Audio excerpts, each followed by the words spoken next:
It beats Taylor Swift, I got to say. Oh, absolutely. It looks like we're live, Lyle. I had a little trouble on my end getting this started. I don't know what the heck is going on. A little technical difficulty, but we're gold now. So welcome everybody. I think so. I see us on the other screen here on the other monitor. I don't know what's up with StreamYard. They've been having an awful lot of lag, at least on my end. But then when we watch the replay, it seems to be okay. So hopefully the people at home are seeing everything that is there that's there to see. How you doing, bud? I'm doing good. How about you? I'm doing okay. Not too bad. We got some rain coming here in the next couple of days, so I might have to wait either till Friday night or Saturday night to go do some flathead fishing. But I did get out and I caught some bait today. Right. And it was a struggle at first till I figured them out, but once I figured them out, it was all right. But we'll talk about how the people at home can do the same. And that's sort of the topic of what we got going on tonight. If you having trouble on the struggle bus to get fish in your hand, we're going to try to help you change that. 100%. I'm looking forward to it. So I have to say before we get started, I had a good time on Catfish Weekly this week. It was fun getting on there again. It's been a while since I've been on there. But I think it was a good show. Hopefully everybody enjoyed it. I had a great time. I think the other guys did. But everybody seemed like it after the show. We kind of having a good go round, and it was a pleasure to have you on there, of course. And we covered a lot of ground. Kind of stayed on topic, you know. I think we did. I mean, I got I went a little off topic like I usually do, talking about some other things as far as my feelings on YouTube and why I took a little break from my channel, but we're back at it now, so I'm happy. Yeah. If you'd have, I'm not going to go there. I just seen something on Fox News before we went live, and I'm thinking, wow. But that's for another day. We'll talk about that after the show. Yeah. Hopefully I can remember it. Maybe we need to start a political channel, Lyle, me and you. Don't threaten me with a good time. Can speak our mind. We'll go live on Rumble or Twitter or something like that so they can't ban us. I'm pretty sure I can embarrass Dan Bongino. Mm-hmm. Well, Dan Bongino's a good dude. I listen to him pretty much on the daily. Let's see who else I listen to a bunch of different characters. I even set up my dad so he can watch Dan Bongino and all of them guys on his TV at home. So he was just texting me today how grateful he was for that. So that's cool. Hey Dave, glad to see you in here tonight. I watch a lot of them, but there comes a time when you got to get up and do something once in a while too. So yeah, 100%. I did a whole lot of nothing. Well, I did go bait fishing first thing in the morning. I went early. I left the house at like 6:30. So that's unusual for me. Usually I don't go until after I get the dogs fed and about 3 or 4 cups of coffee in me. But we managed to get out there this morning. I got up a little early, went to bed early. So I was hoping to go flathead fishing either tonight or tomorrow, but that doesn't look like it's going to happen. But we'll get out there. I'll be going to the creek here in the next day or two, or whatever day my back feels like I can stand it out there for 3 or 4 hours or longer.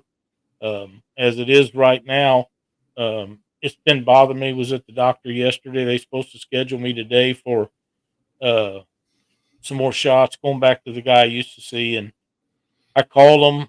They said they couldn't do it. And I said, well, the other lady said you could. And I'm just close to telling them all just to stick it in their ass and call today. I'm really sick of doctors and insurance companies.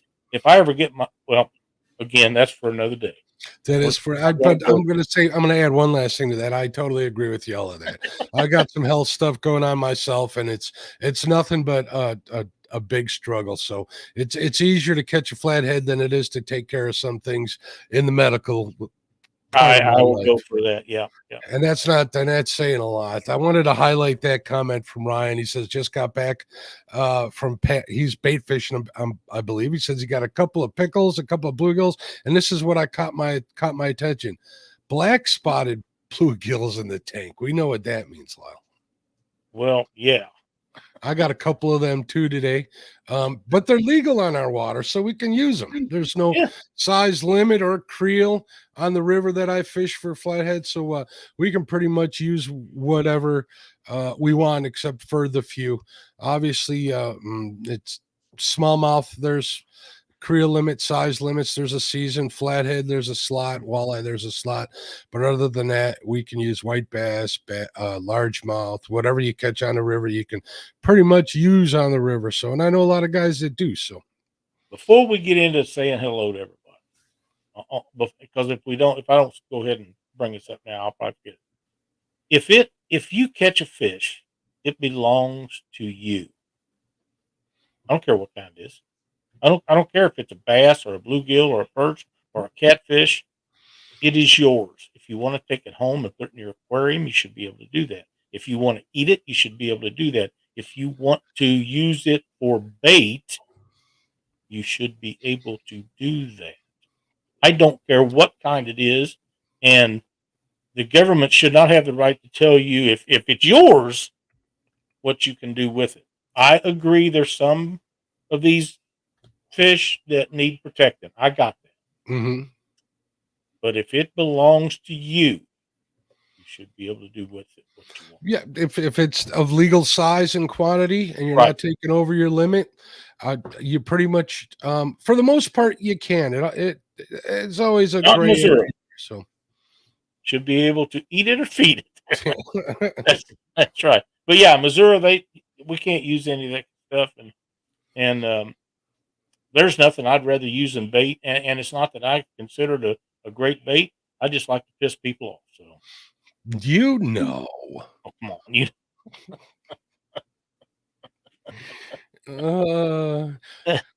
Anyway, what do you say? I say hello to everybody in chat here. Let's do that. Let me get this started up. Let's see who's in here. I see the Benoit Fishing Outdoors. What's up, ladies? How you doing? Hello, Gabby and Allison. There's my buddy Bugman 22. Crappie Day Darren in the house. He's a channel supporter. I appreciate you, bud. Double Hook Angling. How you doing, Dave? I caught those that bait today on some of those jigs he sent me. They worked great. Sweet. Greg Burgess in the house. Halana's in here. What's going on, dear? How you doing, niece Halana? Joe Buck 66. He's a channel supporter. We appreciate you, Joe Buck, so much. Lance Makugai, the Hawaiian fisherman. What's up, Lance? Maurice, the great Maurice Kaysen in the house. Mike Irvin is here as well. Rowdy Royal. What's up, Rowdy? There's our buddy Ryan. How you doing, Ryan? Over at Set Hooks and Crossing Eyes. And Schmieder of the Cedars. What's going on, bud? And I saw Cindy in here earlier too, so I know Cindy's watching. What's going on, Cindy? Well, I'm glad you got some of that stuff from Dave, and it's working for you. It's really good. It did. No, the only reason I wanted the really light ones, those smaller jigs that I don't have molds for, to use with those Berkeley. I talk about them all the time. I'm sure the people in chat are sick of hearing about them, but I use them a lot. I wanted to use them for those Berkeley Gulp 1-inch minnows. So I needed some smaller ones, some lighter ones. And we'll talk about that in a few minutes. It paid off pretty good today. So Buck, how could you be more correct? My job here is done. That's right. So what kind of weather are you having over by you, Lyle? Mark, it has dropped 10 degrees for the last few days, and it looks like it's going to be. We had some rain yesterday evening. It's in the 80s for August. Go figure. I can't believe it. Where's this global warming? I don't understand it. It is the best weather that we've had in July and August, and I can't tell you how long. It's very comfortable. We got some 90s coming. We're going to have 90s next month. I am quite sure of that. It's still just August, but the last month and this month has been very tolerable for this time of year. Usually we're up around 100 right about now, and we're not. And I am extremely, extremely happy with that. Like I say, if I can just get to where I can walk around a little bit without hurting, because I like going to them creeks and catches them bluegill and whatever else happens to come along. But it's been a lot of fun. I just have to be real careful because it pinches things. It's not supposed to be pinched, and it's just tough. Dave said it was like 107, 101 there today. Wow. You Oh, keep that that's too crap hot out for in the me. wind where it belongs. I It don't need. is 77 degrees here, David, right now as we speak. Yeah, I got 85. So there's Matt. But yeah, it's been, the weather's been really good for guys that are able to get out and go fishing all the time. They should be having heydays, and I know fish don't bite every day, but they don't not bite every day either. So uh, fish when you can. It's good for you. Yeah, that sounds familiar. Yeah, it does. Please don't sue us, Richard Gene. Yeah. I haven't seen one of his videos in a little while. I've been awfully busy, so I might have to watch some of them before I go to bed tonight. You know what the best day of fishing is? The day you can go out and do it. Period. That's just 100%. If you can get out there and fish, I don't care if it's for panfish, whatever types, even bass. I know Chad's in here. He's going to love hearing that. Walleye, pike, muskie, catfish, whatever. If you can get out and you like chasing it, go after it. Whatever makes you happy, folks. I went out last week, didn't get to fish, just was in the boat for a while, and it was a great day. So go figure. I mean, it was a really great day. You were in the. What do you mean you didn't get to fish and you were in the boat? Just didn't get to fish. What were you doing in the boat? Just cruising around, watching traffic. Pleasure boating? No, the That's the water, definition of pleasure boating. Boating around, not fishing. the That is water was pleasure so boating. rough with them big boats that it was just miserable. Mm. It was horrible. Taught me a lesson about going to Lake of the Ozarks before Labor Day, and I knew better. I just didn't do better. So, another month or so, take a lot of that out of there, and it'll be a lot calmer and be a lot better. Absolutely. That's exactly what he was doing. He says he was wasting gas, pleasure Yep, boating. that's right. Yep. I Dog, sure do like dog. not trolling motor though. What's up, Curtis Cunningham? How you doing, bud? Welcome. So, on to the topic tonight. Not that we won't go off topic, but we should probably start the show now that we're 13 minutes into it. What do you I think? agree. Catch more fish, Lyle. Let's. What are some?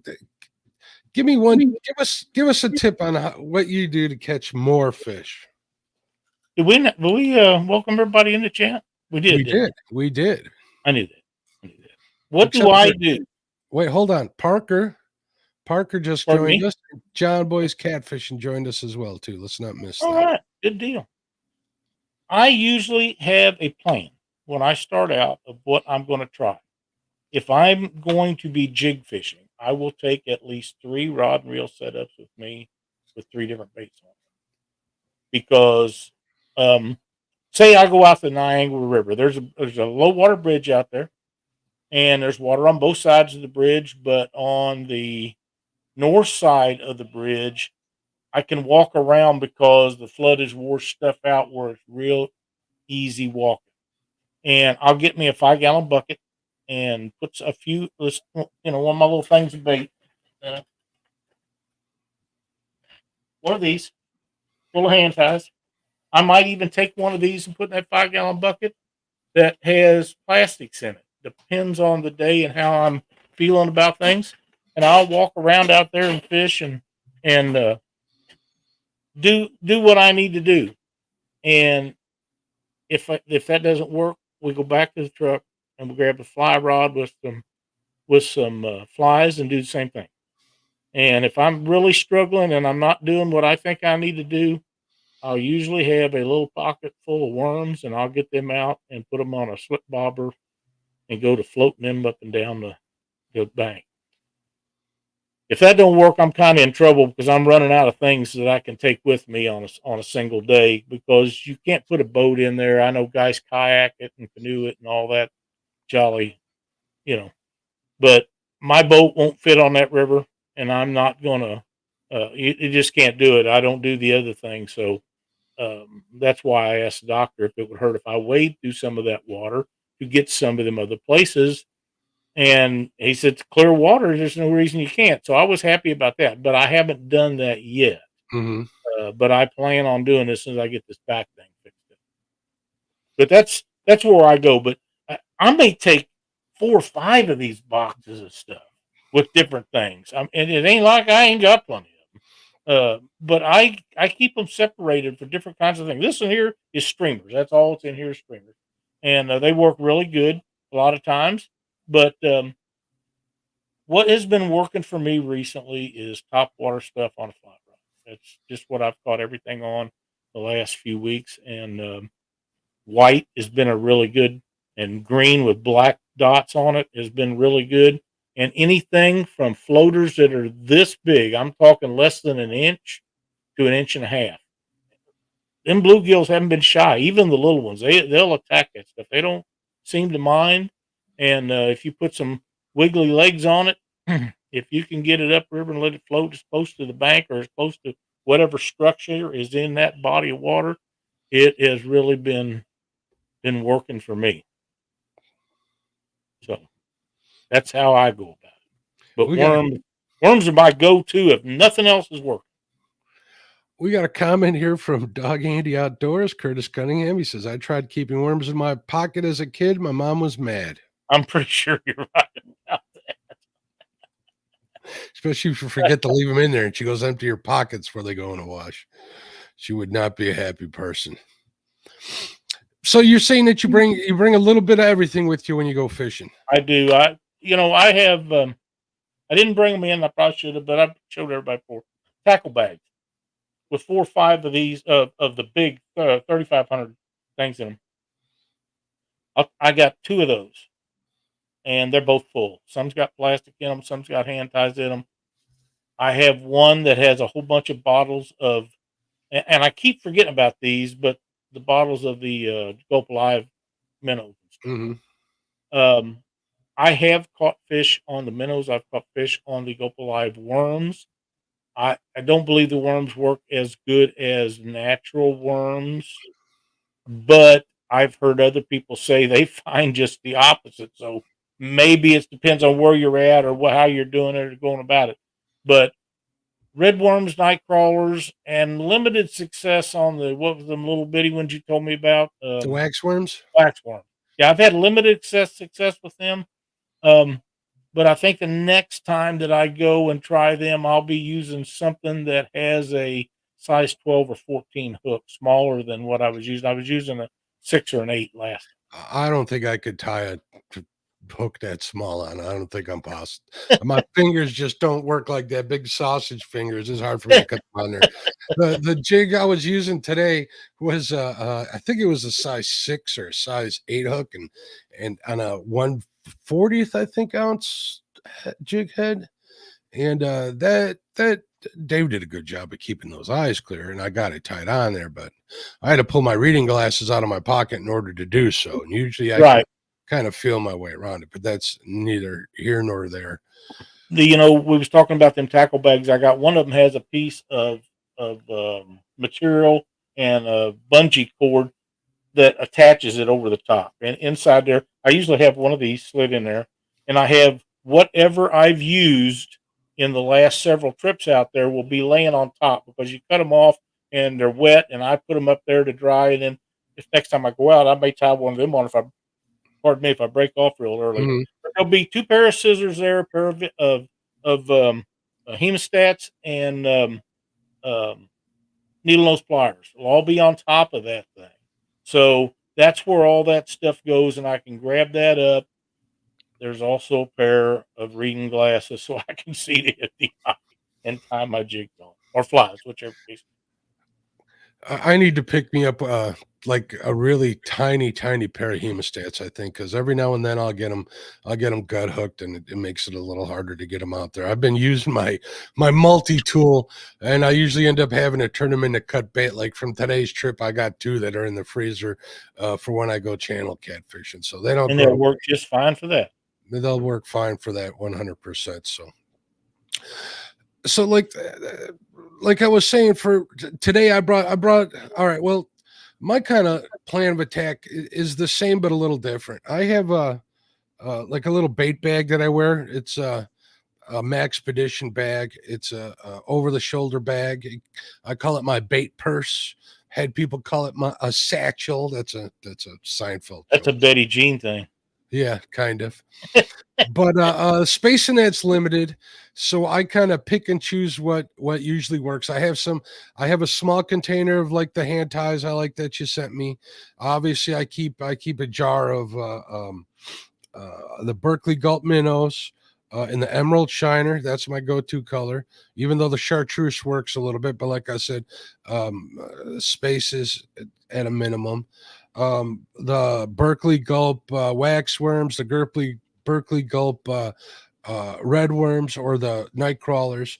And the reason why I keep those in there is because I don't need to go out or keep them in the fridge or go out and buy them or keep them in the fridge. They're always handy. I got floats in there.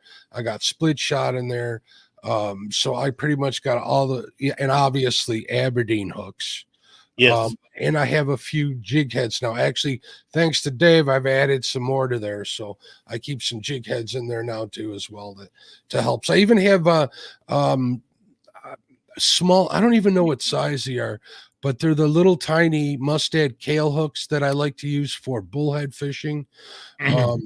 For some reason, I can set that hook before they get gut hooked, and I seldom gut hook them with those little tiny or those smaller kale hooks, believe it or not.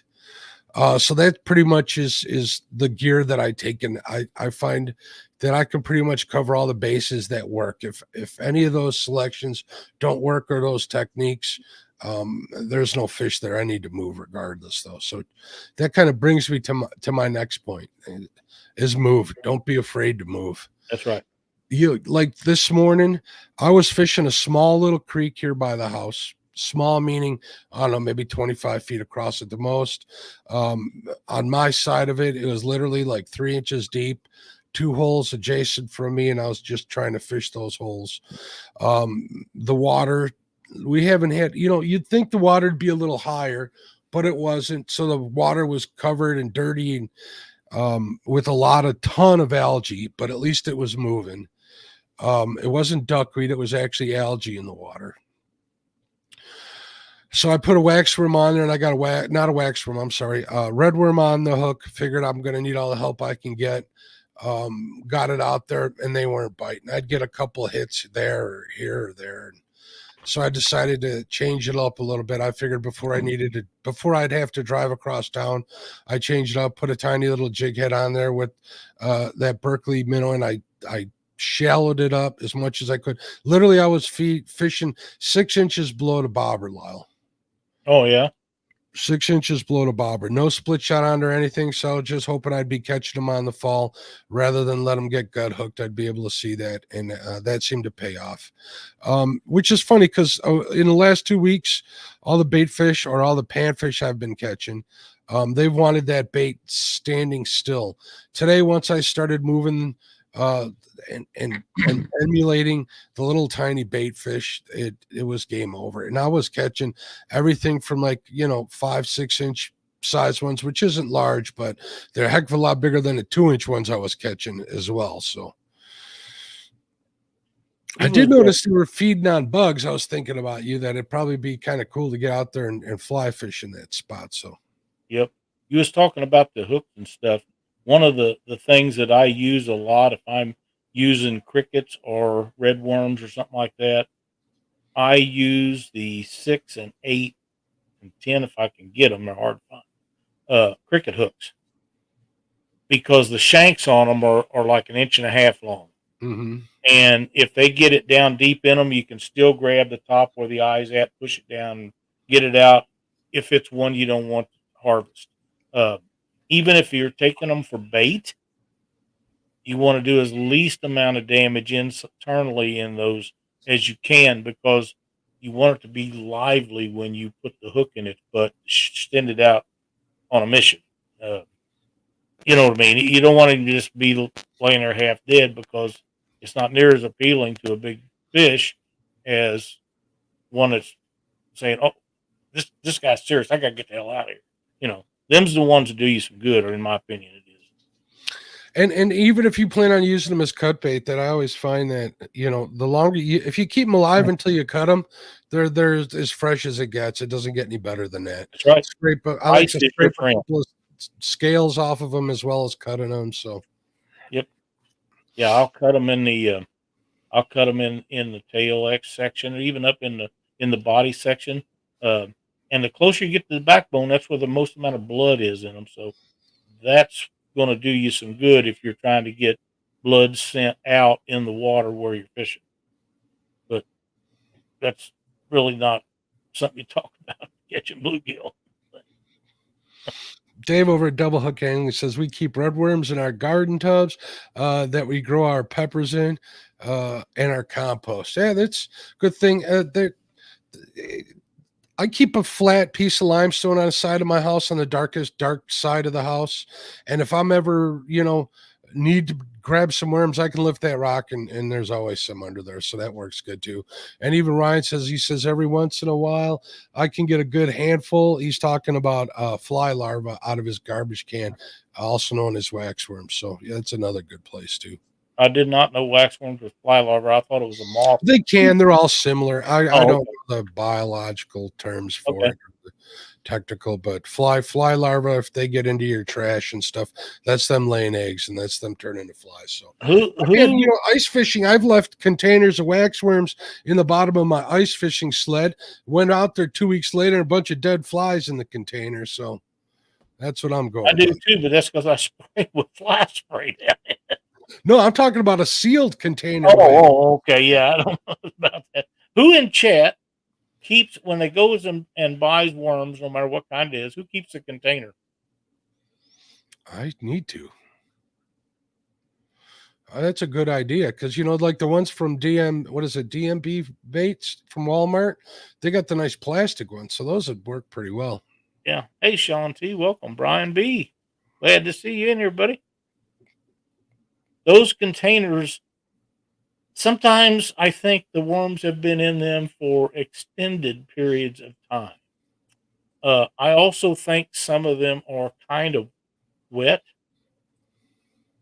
but if you keep those containers in my front yard, we have lots and lots of night crawlers that come up. Now, these are not the northern night crawlers, and I've learned that you don't put them in the refrigerator, but um, you can put 6 or 8, 10 of them in one of those containers, and you got to bait the next time you want to go because every time it rains, they're all over the place. And if we get a lot of rain, you can just go out on the street and pick them up by the dozen. They're everywhere. So, but I'm thinking that I don't know for a fact, but I have a lot of moles, and that's the reason I got moles is because all them worms are in my yard. They go in there and eat them. But I put these little things out that are electronic that drives the moles away. I'm wondering if they're not driving the worms away too. I gave you a better way to handle those molds, Lyle, earlier today. Yes, you did. But we're not going to get into that. That was for squirrels, but it worked for moles or anything else. Here's a great tip from Brian I wanted to highlight. He says, if you see him come up and look at your bobber at the top of the surface, that means you got to raise the bait up 100%. Makes sense to me. Makes sense to me. Sometimes you want to lay that. I've laid a night crawler on a hook, just let it fall right to the bottom, and they'll pick it up off the top of the weeds rather than see it lay there. I don't know why or whatever, but that works too. So not only putting it on a float, sometimes taking the float off will help as well. Ted says we keep styrofoam containers to keep fresh caught in or to split up a crawler flat.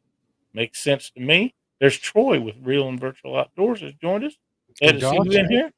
Dawson from Fishing with Squirrel too. Yeah, and when he says a flat, he's talking about, I think they sell flats in like 250 night crawlers, Lyle. I'm not sure, but it's a big bunch, yeah. Then while Fishing Outdoors says we don't save worm containers, but our neighbor saves her styrofoam coolers from her medicine in the mail, and we use them to give people shad in and to transport. I have throwed away so many of those that it is unfriggin' believable. Of course, I on 3 kinds of insulin. I get it every 3 months. And the little ice packs, I give Josh Dunnigan 30 some of them Wow. when I met up with him here a while back, and I got a bunch for Chad, but they're great in a cooler. They work swimmingly well. I really do like those. But those I just couldn't store anymore. It was tired. I had to get rid of. I had too many of them.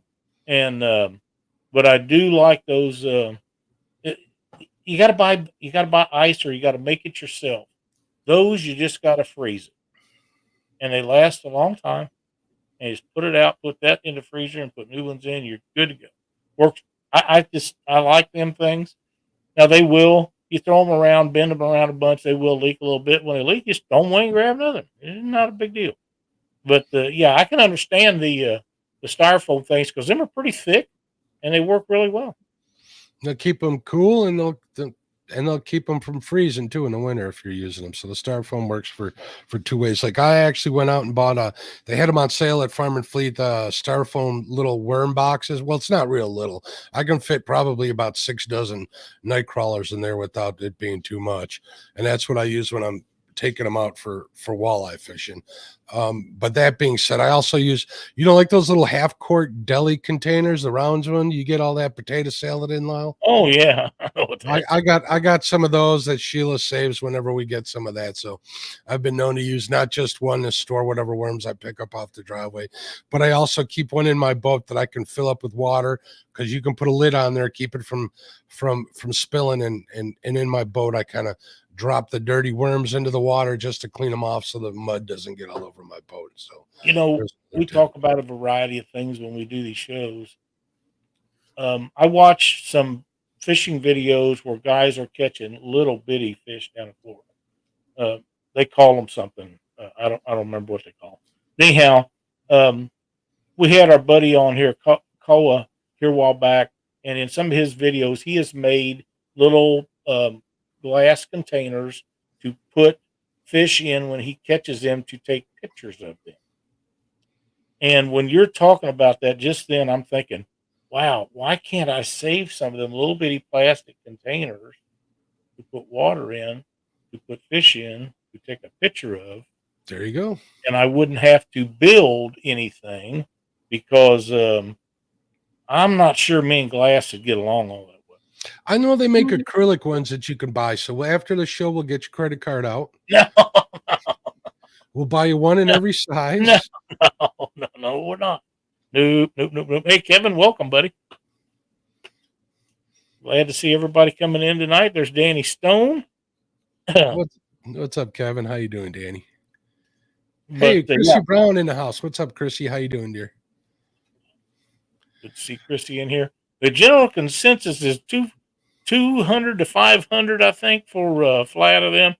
I've not seen a flat around here.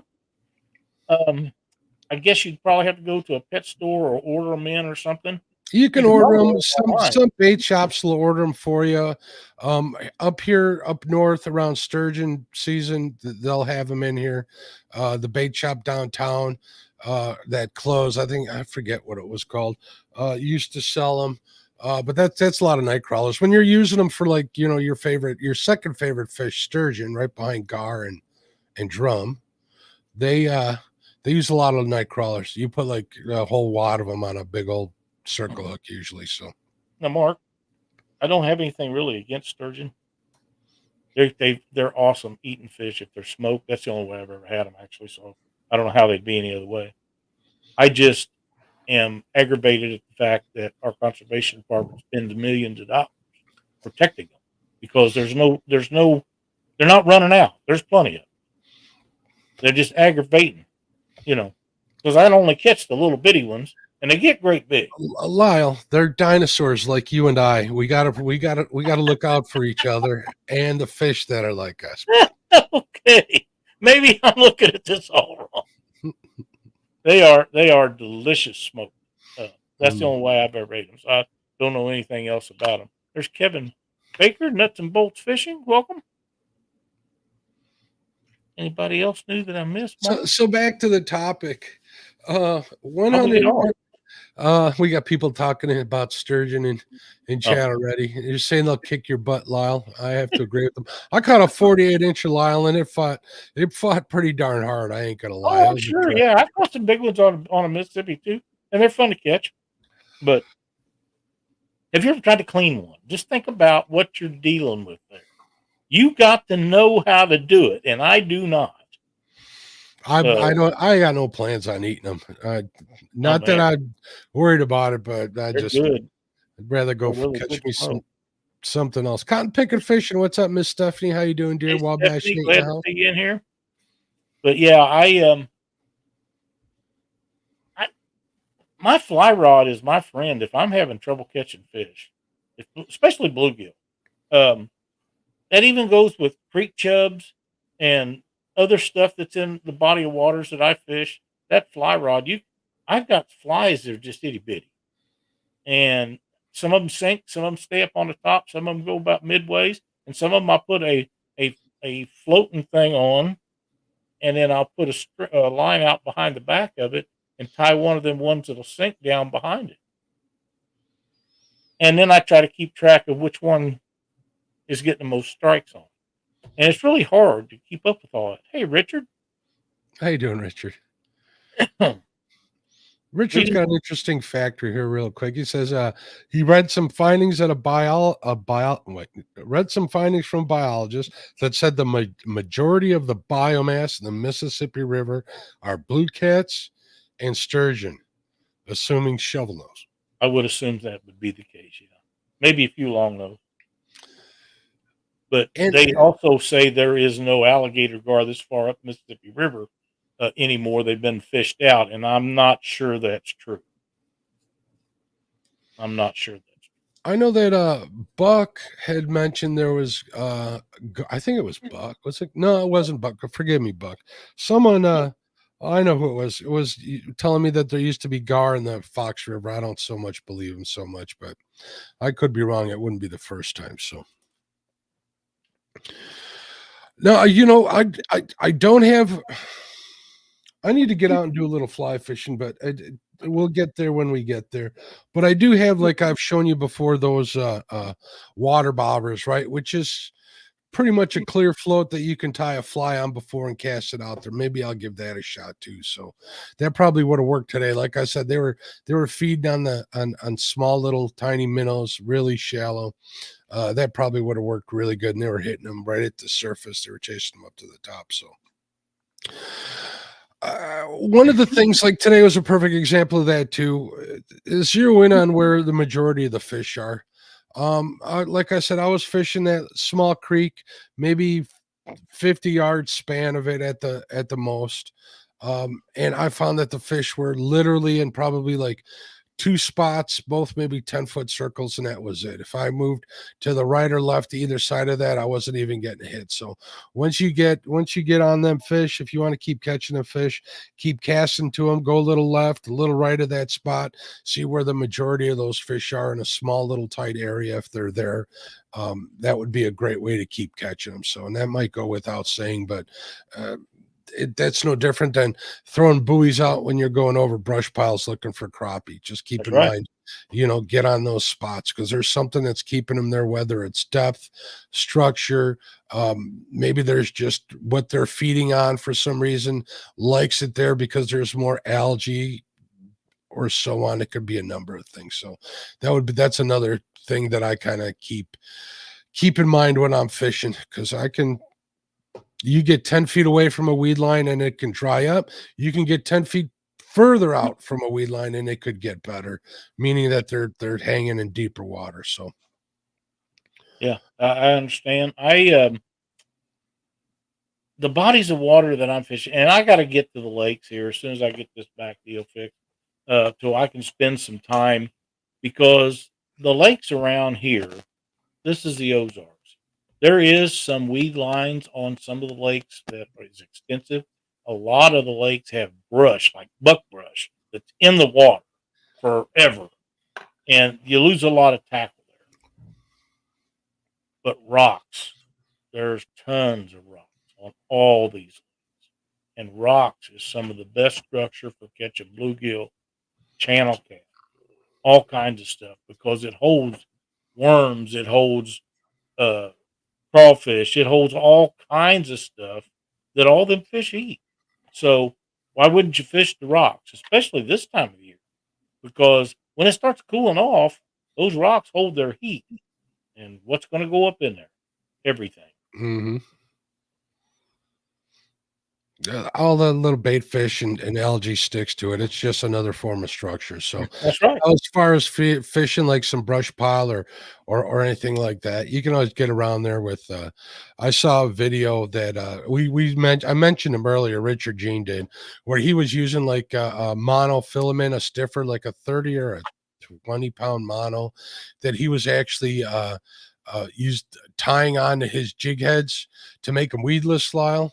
I got a Hmm. couple of weedless, the ones like that I made a while back. If I need to fish something that's pretty heavy structure wise and I'm doing well in there, I'll use those jigs. And as long as you don't yank that jig head out of that brush pile, it'll bump its way right up to the top. So that helps too. Just a little side tip. So if you can get some weedless jig heads, you're golden. As long as you can get them down to the size you need for the species of panfish you're chasing. So Yep, I agree. that works pretty good. I agree. Um, Now I know you use a lot of Gulp Alive. Do you consider it something that is go to for you? Yeah, absolutely, 100%. So if you're not catching anything on whatever it is you're using for bait, you'll pull out the Gulp Alive. Okay, here's my reasons for using it. I don't need to go all the way to Walmart, which is like 5 miles past where a lot of my local little spots are here, to go walk all the way through the Walmart, pay, walk all the way back, and waste all that time. If I want to go fishing, I want to go fishing. The Berkeley Gulp stuff doesn't go bad. I can always have it in my bag. I got spare bottles in the garage. I can just pick it up and go. I use red worms and night crawlers. Let's say I go to Walmart grocery shop and I'll pick some up and keep them in the fridge. Like you were saying, if I'm picking them up off the driveway, I'll use them then. Now the also another reason for using those Berkeley Gulp, I find that I can catch bigger panfish with artificials, or actually the smaller fish I don't hook up on. The bigger ones you do. So it's kind of another method I use to weed out the little runts. You know what I mean? I don't want to waste my time killing little 3 and 4 inch bluegill when I can, be getting 5, 6s, and 7s with every hookup. So So that being said, there's also been times where I've cut them in half too to try and get a picky bite to happen, and that helps as well. But yeah, the Berkeley stuff works, and again, also another reason why they're my go-to is at least the old formula. The old formula, I'd put one on a hook, and I can fish from start to finish with it and not lose it. The new formula, I don't know what they did to them. They're closer. They're a lot more delicate, a lot more. Uh, um, you end up losing a lot more. So I end up using, 6 of them now when I used to be able to get away with one. that That's makes another sense to reason for me. They using. want to sell you more. They want exactly. You know how that goes. Planned obsolescence goes for fishing companies too, I guess. Sure. Um, that being said, I used to be able to leave them on a hook and they would dry like to leather, and I would need a multi-tool to get them off a hook You at the just end. about got to cut them off. Yeah. Yep, that's how durable they were in the past. Now, not so much. I bought some packs that were on sale, the smaller packages that were almost like soft gummy. Well, they're not. They're even softer than gummy bears. They're real, like almost jelly like, and I'd catch fish on them still, but I'd end up going through a lot more of them. And it's not that I'm worried about going through them. I'm more worried about having to rebait, because time is money and money is fish for the That's most right. part. So. That makes sense. Hey Jeff Beal, welcome. The You was talking about them coming in packages now, and we went through that when you and I was talking some time back. Do they still make them and put them in jars though, right? Yeah, I just picked up a 2 jars this year for the season. So usually I'd be able to get away with one. And they All wouldn't year. all year for them. I used to be able to. Now I've been going to 2 and 3. It is what it is. It's not the fact that I need to buy more. There's like $5 a jar, which, you know, a pack of night crawlers will run you $5 too. They last a heck of a lot longer than night crawlers in your, you know, in your fishing. And what are you laughing about? Dave's comment.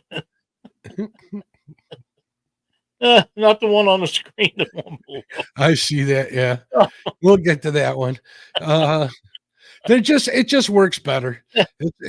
For me, that's a lot simpler than having to pick up worms or you know, getting dirty, getting the inside of my boat dirty, or spilling worms all over the place, and Right, getting my right. hands all messy. But One of the things about that, do you think that it's the action of that catches the fish, or the smell of whatever that stuff is they put on them? it's two things as far as I'm concerned. It's the silhouette and it's the smell. I don't know what that stinking stuff is, but they love that stuff, man. I don't know. And Dave over at Double Hook Angling says Gregory, which is his son, uses gulp 95% of the time, and he is a fishing machine, no joke. And to add to that, he's got another comment here. It says the inside of my back seat of my truck smells like gulp, and there's juice all over the place. Even though we use PE containers. Yeah, that smells pretty nasty. That'll stink up your hands too. So, Oh yeah, it's horrible smelling, but then I keep soap and stuff in the boat so I can get that crap off me. Hey, there's Jesse. Welcome, Outdoors Addiction. what's up, Jesse? How you doing? But yeah, they that stuff is horrible smelling, but it's effective, and that's why you buy it, because it works. Yeah, it definitely works. Another thing I like them for is they work a heck of a lot better when you need to move a bait, meaning you need to slow retrieve a bait than let's say a night crawler if you have them. Night crawlers may work a lot of times. A lot of the smaller fish. I seem to believe, I could be wrong, that obviously fish are opportunistic, and when they see food running away from them, they want to grab it before it goes. It's like going to the Chinese buffet and them closing up the crab legs and the shrimp containers. You want to go over there and get them before they're gone, right? Yeah, Fish are the same way. And when you're using a Berkeley gulp minnow, they resemble bait fish a little more, which is a more natural presentation when you're moving those baits. So, it makes sense to me. what's up, Really Tom? do. LG Bass. Hey, LG Bass, welcome. But yeah, that all makes sense to me. It really does. And I going back to the fishing worm thing, I am torn between red worms and night crawlers. I tend to think that night crawlers are the better worm to use, but there's days when I catch a lot on red worms. The only reason I ever stopped getting night crawlers and tried red worms, because Dieter used red worms, and I kept telling him real fishermen use night crawlers, and he'd get. But they didn't have any one day. They didn't have no night crawlers; they were sold out. So Yeah. I started using the red worms that day. Now I was fishing for panfish, not big fish, and I had a great day. You know, they work fine, and I'm not sure it makes any difference which one you use. But I have learned from Spencer Bauer, it is a lot easier just to keep a pair of those scissors I was telling you about right there handy, where you can just cut off a little chunk of them instead of trying to mash them off your finger. Just keep a little pair of cheap scissors and just cut you off a little pinch about like that and stick it on your hook. That's a lot easier to do. Well, it's funny you mention it, because one of the reasons that I really like red worms better is because I'm not having to break them apart or cut them or whatever. I just grab Use the one whole out of thing. that 30 pack and run the hook through it a few times, and I'm not messing around. Get that bait right out there right away. So I'm a nervous fisherman, Lyle. I'm wanting to get that bait in the water. The longer I got bait in the water or presentation going on, the better my chances are of catching fish. 100%. Absolutely. Yeah. Even some spots are better than others, and even if you're not in the good spot, um, if it's in the water, you still have a better chance. You just do. If it's out of the water, you ain't got no chance. I mean, it's almost OCD with me. When I'm catfishing, I forget to eat. I'll pack food up and I'll end up eating it on the ride home because I'm too busy trying to make sure them baits stay in the water and not miss a hook set if I need to, or a reel down, and so on. So it's the same way with pan fishing. Actually, it's even worse. If I'm using something I'm casting or I have to pay attention to constantly, whether it's a line jump or a float going under, Right? or that thump on the tip of a rod, forget about it. I just focus, the blinders go on. So Yep. Catfish Cowboy, welcome to the show. Glad to see you in here. live in In the Minnesota Minnesota outdoors. South. Welcome. How you doing? So that's my another thing. Don't waste time. That's another tip. Quit wasting time. You want to catch more fish? Quit making you a peanut butter and jelly sandwich on the bank. Make that before you leave the house. Don't be sparking up a grill on the back of your boat. I know a lot of people love doing that stuff. Yep. If you're catfishing and you got baits in the water, obviously you can do that. But if you're, walleye fishing, pan fishing, crappie fishing, you ain't got time for all of that. You want to catch a lot of fish, you want to get a limit, you want to get, a meal for 4 rather than 3. That's some of the things you got to do. So don't waste time. It's I agree. a big tip. I agree. Stay after it. That's why you're there. Yeah, don't waste time where there's no fish. Don't waste time, when you're zeroed in on them, keep after them. If you're catching real small dinks and you find out that that's all that's there, move if you're looking for bigger fish. It doesn't get any more simpler than that. So That's right. That's exactly right. And take plenty of different kinds of bait. Because just because one doesn't work don't mean something else won't. And that doesn't necessarily mean you got to take crickets are a great bait for crappie and especially bluegill. They really work good for bluegill.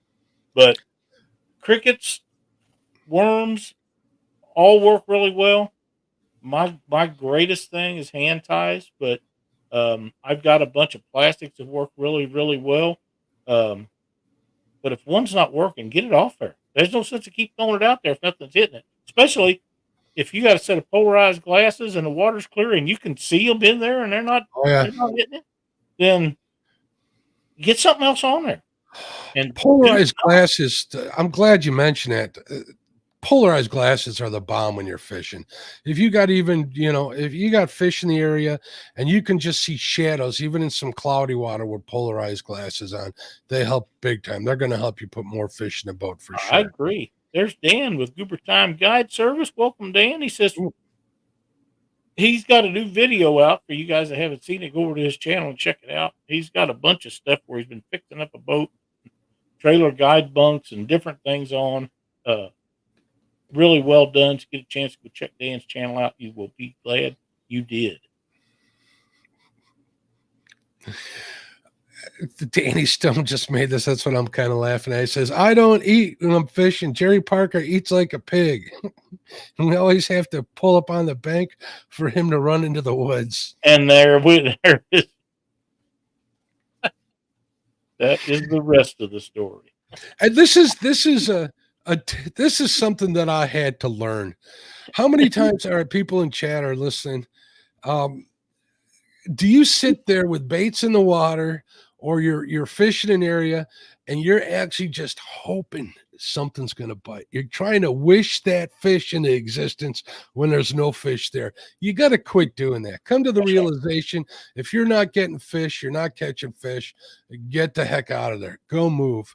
If you've tried a number of presentations, whether it's baits, retrieval, cadence, any of that stuff, if you can't get it to happen, it's probably not going to happen. Quit wasting your time. You can't wish fish into existence. That's a big one. I've usually got, unless I travel long distance, I have 2 or 3, maybe 4 places, 3 mostly, that I can go to. And I don't spend much time at one. If I go out there and I spend 30 or 45 minutes and they're not doing anything, if they don't do nothing before that, I'm already gone. But if I get 1 or 2, I'll kind of hang around a little bit longer than maybe I normally would, and then go to the next place and hit it for something. And you can spend 3 or 4 or 5 hours doing that pretty easy. Mm-hmm. It don't take very long because you got to figure in your drive time and preparation, getting ready, walking to where you want to go, look it over. Oh, don't like this spot, so you go someplace else. And especially in the clear water that I have down here, if I look down there and I don't see anything but one thing, Mark, I did see. I was out the Niagara on the bridge and I'm walking around. The water's got really low, and there's a couple of deep pockets of water around stuff that's washed in there, and there was a bunch of gar in there about that long. You might as well leave them alone because they done run all them bluegill out of there. Yeah, for the most part. I wouldn't know much about it, but I'd imagine that to be true. Yeah, they don't hang around. They get up in the weeds sometimes, but I couldn't believe it's the only time I've ever seen them. I've been out there since then. They wasn't there, but that one day couldn't believe the amount of gar that was in there, and they was big ones, and it's just unreal. Live in Minnesota Outdoor says, if you ain't scoping, you're hoping. I do a lot of hopping. Yeah.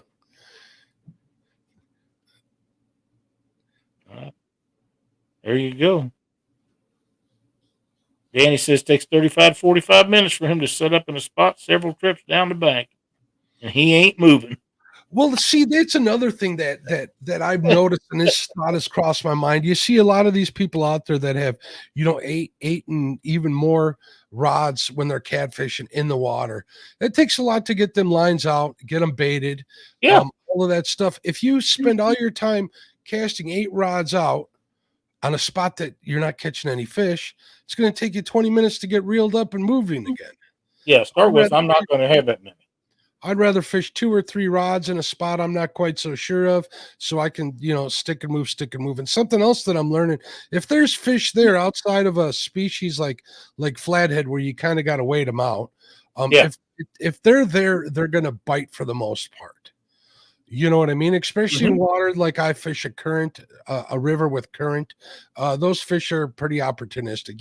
You pretty much know which way they're also facing, so you can get them baits up in front of them. But for the most part, I've first cast walleye quite a bit, to be honest with you. Panfish first cast a lot. I know if I'm getting them on there, if I'm getting at least a tick I see on the bobber, a little action on there, I know that the possibility is that there's fish there to be caught. So, but if you cast a bait out, or like these Senko fishermen that are fishing for bass, they throw 3 casts at a target and they're moving on because they know if there's fish there, they're going to bite. Present that bait to as many fish as you can in the shortest amount of time if you want to catch a lot of fish. Plain and simple. And by casting it no fish, you're not doing that. So that's exactly right. If they're not there, there ain't no sense of wasting your time. So, but yeah, Danny uses all them rods. I'm not using that much bait. I just not going to catch that much bait. If I'm most of the bait I use is done in a cast net. I only got a limited of throws I can make with a cast net without killing my back. Danny says, I'm not going to waste all the extra rods I ain't going to. Danny says, you're right, and I get it. I just pick a spot I like and enjoy sitting there. I understand. I do a lot of that. It's working for him. That's good. I like fishing spots that I've never been to, probably more than anything, Danny, just because I want to see if there's anything there. So, one of the greatest catfishermen I know, Jason Athena, he'll catch 2 or 3 good fish in a spot and know that you've marked several others in there. Once he catches a couple of them, he's gone because he's done found the fish and caught them. The thrill's gone for him. He's got to go find some more and catch those, and then he'll just catch 1 or 2 and he's out of there. He'll do that all day long because the thrill for him is finding them and making them bite, not necessarily catch. Now, once you catch a fish, a lot of times you might struggle a few minutes to get that first fish, that first bluegill if you're bluegill fishing. But once you get them stirred up, you get 1 or 2, you can get them all kind of in what I like to think is almost a feeding frenzy. So once you start getting those bites, you're going to get them one after another. When those quit, you might want to try a different spot, whether it's 10 feet to the right or left or 50 feet down the bank or down the dock. That's a good way of doing it. So I agree with that. Stick and move. Yep. And the only reason you would do anything different is on the chance that you are just trying to get a little bit of bait and stuff. Mm-hmm. So that'd be the only reason. Yeah, and that's a big part of it. I've learned, how to be as efficient as possible. And I'm telling you, I've I was invited to go fishing with somebody, and I'm like, I'll take care of the bait, and shame on me because I had a hard time finding bait that day for some reason. It was impossible.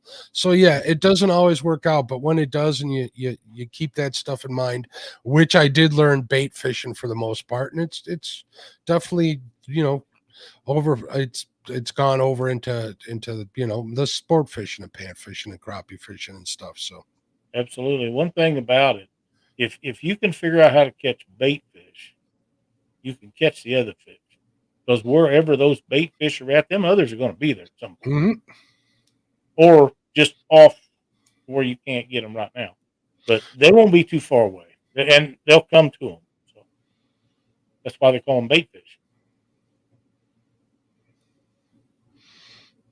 Bugman, what's going on, Buggy? Buggy says, I'm with you, Danny. I go to a spot, set up, and if it's not happening, then I'm still there. I'm lazy. Nothing wrong with that. Bank fishing is hard work. Yeah. It really is. Bank fishing is hard work. Boat fishing isn't any easier, but once you get that boat, down to the water, in the water, all set up, then you can stick and move it. It's a lot easier. Yeah, bank fishing's a totally different animal. I believe that it's a lot easier to move from a boat than it is for a bank. And I know I've watched Danny fish in places, and he'll pick up, load everything in his truck, and go to a different spot, set it all up again, and then go live again. So you want to give him this one finger salute for that comment, Lyle? He made it 40 days and 40 nights on the ark with 2 worms. How do you know that? Was you there? If he was alive back then, you wouldn't let him on the boat, would you, Lyle? I would not. I don't think I could. I've heard stories about that man. Danny told one a while ago. I didn't want enough on the bank. I don't need that in the ark with me.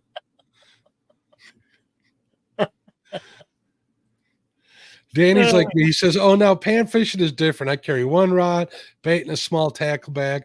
I walk for miles along a shoreline. That's the way to do it. Stick and move, definitely. I've seen Jerry do that in some of the videos he's done, walking up and down them creeks. It looks like he goes forever and ever, and he catches all kinds of fish, and them are fun days. If you can walk that much, they're fun. No, Gary's a mountain goat, or Jerry's a mountain goat. He is. Spot lock is a game changer. Stick and move, man. That spot lock feature on my trolling motor is the best thing I've ever seen. Spot lock is number one. Second is jog. I can move mine 5 feet every time I press it. I can move it over. I got directions on mine now too. That it's incredible. I stay in one spot 5 feet, and I'm dissecting the shoreline if I'm walleye fishing, especially or pan fishing on the river. So it works phenomenal. I love it. Yep. And every year, the technology, whether it be rods and reels and bait, or whether it be depth finders, fish finders, whatever you want to call them, boats, motors, the technology gets better and better every year. And it's only a benefit to us, the guys using it. And so enjoy it, because I remember when sounders come out the first time, and paper graphs. I remember all that stuff. So, yeah. Enjoy what you got now. There was a time they didn't have any of that. That's not true, Chadwick. Stop it. You just wished you had Humminbirds instead of that crap you got. They're getting out of hand in chat here. If you know. Comments, Lyle. But I agree. Spot lock is a wonderful tool, man. I was out here a while back, and underneath of a bridge, and sat there for the longest time, and it just sat right there. I mean, you can't beat it. It's really good. Yeah. No, not going there. I know. That's why I'm laughing. That's why I said they're getting out of hand. Anything else you got, Mark? No, I think I pretty much covered a lot of the stuff that I use in my fishing adventures. Obviously, different species, it changes the extent you use all of those methods or practices, but that'll help you. So, and again, there's nothing wrong with going out and spending the day on the water, relaxing, having a bobber float up and down, waiting for a catfish to swim by. Not at all. But this show is pretty much about how to catch more fish when you're going out there. So That's right. Don't be afraid to try new stuff. You only get better with it if you try new stuff. If you never try it, you don't know if you like it or if it'll work or not. So I'm still laughing at Jerry Parker. I'm still laughing at Jerry Parker. He's just a mess. Don't forget to tune in tomorrow night with Chad and the guys over on the bait shop. Friday night, Stan Smith and Jody will both be live. Don't have a clue what's going on this weekend. I'm sure there's some stuff happening. I think Daryl's having that benefit tournament for JG Hill Studios. He's having some issues with cancer, so include him in your prayers. Absolutely. Go over there. You can donate some money. It seems like a pretty fun tournament. Daryl's really talking it up. He's doing the wrestling thing. He even tried getting me some stuff, so I plan on making a donation to that this weekend. If I'm not mistaken, every $5 you donate, you either get a pound of weight added to your total, or you can donate that pound of weight to your angler of choice. So it's kind of an interesting way to raise some money. So that's going on this weekend. I don't know I think it's Saturday night, if I'm not mistaken. I could be wrong. Nobody's contacted me about it. Don't have any clues. So gotcha. That works for me. But Monday night, Catfish Weekly be on, and then we'll be back next Wednesday at 7. So you going live anytime you know of? I'm gonna next time I go flathead fishing, I'm gonna go live for sure. So I got a thumbnail made up. I'm just waiting for the weather to clear up, and my knee to give me a break, and we're gonna go from there. So absolutely, that'd be great. Well, listen, I think we're done for the night. I think this is a very informative show. I hope people enjoyed it as much as we enjoyed bringing it to them. And be sure to come back and see us next week. So see you later. Thanks, folks. Have a good one.